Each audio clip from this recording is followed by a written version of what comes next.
மக்களவைத் தேர்தலில் திமுக சார்பில் போட்டியிடும் வேட்பாளர்களை தேர்வு செய்வதற்கான நேர்காணல் சென்னை அண்ணா அறிவாலயத்தில் இன்று 2வது நாளாக நடைபெற்று வருகிறது. தற்போது நடைபெற்று வரும் நேர்காணலில் ராமநாதபுரம், விருதுநகர் தொகுதியில் போட்டியிட விருப்ப மனு அளித்தவர்கள் பங்கேற்றுள்ளனர். அவர்களுடன் அந்தந்த மாவட்ட கழக செயலாளர்களும் கலந்து கொண்டுள்ளனர்.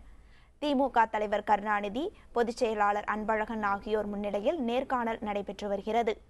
மாலையில் தேனி, திண்டுக்கல், மதுரை தொகுதிகளுக்கான நேர்காணல் நடைபெறுகிறது.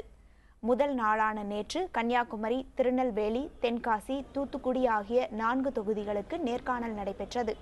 அவர்களிடம் தேர்தலில் போட்டியிட வாய்ப்பளித்தால் எவ்வளவு செலவு செய்ய முடியும், போட்டியிடும் தொகுதியின் வெற்றி வாய்ப்பு எந்த அளவிற்கு உள்ளது, அத்தொகுதியில் வேட்பாளரின் அறிமுகம் எந்த அளவிற்கு உள்ளது, தேர்தலில் யாருடன் கூட்டணி வைக்கலாம் என்பது போன்ற கேள்விகள் கேட்கப்பட்டதாக நேர்காணலில் பங்கேற்றோர் தெரிவித்தனர்.